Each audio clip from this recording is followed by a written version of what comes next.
Hello दोस्तों, हमारे पास maths का एक सिंपल सा क्वेश्चन है। इस क्वेश्चन को सॉल्व करते हैं। देखो क्या दिया हुआ है, if alpha square plus alpha plus 1 equal to 0 है तो यहाँ हमें निकालना है अल्फा की पावर 31 इक्वल आएगा। तो देखो ये है, अगर इकाई के घनमूल अगर है तो एक्स की पावर इकाई के घनमूल क्या आते हैं, जैसे 1 और 1/3 एक्स इक्वल टू होता है कि घन निकालना है, इससे 1 के हमने निकालने हैं। तो अगर हम क्यूब करते हैं, जैसे ये एक्स इक्वल टू एक्स 1/3, अगर फिर क्यूब करें तो ये हो जाएगा एक्स क्यूब इक्वल टू, ये इस साइड लेके आते हैं तो ये आता है एक्स क्यूब माइनस इक्वल 0। तो इस इक्वल को अगर हम आगे करते हैं तो ये हमारे बन जाता है, तो ये आता है क्यूब माइनस बी का, तो ये A plus B into square plus A plus square. इसी को हम आगे जैसे इसको इस फॉर्मूले के अकॉर्डिंग सोल्व करते हैं तो एक्स माइनस 1 और ये क्या हो जाएगा x square plus x plus 1 equal to 0। अगर दोनों को साइड देख कंपेयर करें तो ये देखो इसकी वैल्यू डायरेक्ट या तो इसकी वैल्यू 0 या इसकी वैल्यू दोनों 0, तभी इसकी वैल्यू 0 आएगी। तो इसका मतलब एक्स की एक वैल्यू पास 1 आ चुकी है। दूसरी वैल्यू आती है x square plus x plus 1 to 0। तो हर वाली को अल्फा की जगह एक्स के देगा इक्वेशन है, मतलब इसका सोल्यूशन होगा। तो इसको अगर हम सोल्व करते हैं तो देखो इसका हम सॉल्यूशन करते हैं श्रीधराचार्य फॉर्मूले से, तो क्या आता है x equal to minus b plus minus under root b square minus 4ac upon में 2a आता है। इसी फॉर्मूले को यहाँ पुट करते हैं तो एक्स इक्वल टू आता है -1 plus minus under the root 1 minus 4 हो जाता है, अपॉन में आता है यहाँ 2 इक्वल टू, इसको आगे सोल्व करते हैं एक्स इक्वल टू आता है -1 plus minus root minus 3 upon में 2। अगर आपने पढ़ा है तो ये -1 इक्वल टू क्या होता है आइटा, तो ये कॉम्प्लेक्स नंबर के अंदर आता है -1 इक्वल टू आइटा। तो हम ये नंबर जो क्वेश्चन पढ़ रहे हैं कॉम्प्लेक्स नंबर से रिलेटेड क्वेश्चन पढ़ रहे हैं। एक्स इक्वल टू आ जाएगा यहाँ -1 प्लस -1 इंटू रूट 3 अपॉन में 2।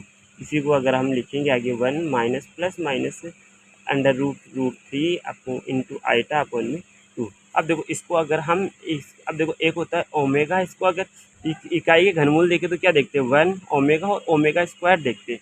तो ओमेगा किसको बोलते हैं, और बोलते हैं ओमेगा इक्वल टू, अगर हम प्लस साइन ले लेते हैं तो वो बन जाता है ओमेगा, और अगर हम माइनस साइन ले रहे हैं बीच में, शायद आपको अच्छे से दिख जाए, omega square equal to -1 minus root 3 upon iota upon में 2, ये आता है ओमेगा स्क्वायर।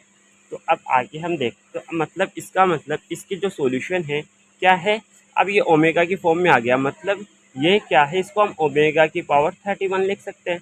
अब ओमेगा की पावर, इसको ओमेगा की पावर 30 इंटू ओमेगा लिखा जा सकता है।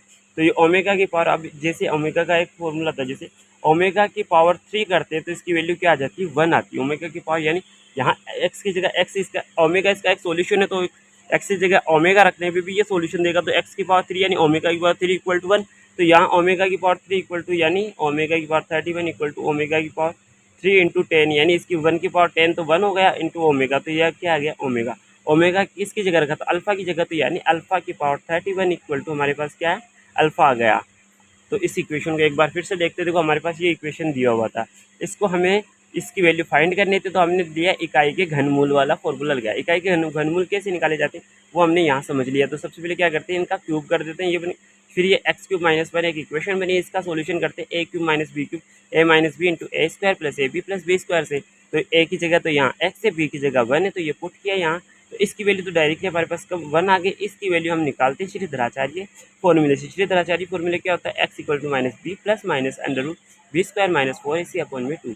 तो यहाँ से एक्स की वैल्यू हमारे पास क्या आ गई -1 plus minus under root 1 minus 4 upon में 2। तो 4 में से -1 गया तो क्या बचा माइनस का रूट 3 बचा, तो -1 की वैल्यू क्या होती है आइटा, आइटा हमने यहाँ पुट कर दी इसके अंदर, तो ये हमारे पास आ गया। अब हमें पता है कि जो इकाई के घनमूल होते हैं वो क्या होते हैं 1 ओमेगा ओमेगा स्क्वायर होता है। यहाँ तो जब हम प्लस बीच में प्लस साइन लेते हैं तो ये ओमेगा की वैल्यू होती है, और बीच में माइनस साइन लेते हैं तो ये ओमेगा स्क्वायर की वैल्यू होती है। तो ये मतलब ये ओमेगा वाली ये इक्वेशन है, तो इसकी जगह हम ओमेगा पुट करते हैं तो ये ओमेगा की पावर 31 हो गया, यानी ओमेगा की पावर 30 इंटू ओमेगा। तो यहाँ अल्फा की जगह ओमेगा यूज कर रहे हैं, तो यहाँ इसकी ओमेगा की पावर 31 करते हैं तो हमारे पास ओमेगा आता है, तो अल्फा की पावर 31 करेंगे तो भी क्या आएगा हमारे पास अल्फा आंसर आ जाएगा। इसका आंसर फाइनल आंसर क्या आएगा अल्फा आएगा। आई होप आपको ये समझ में आया होगा। Thank you.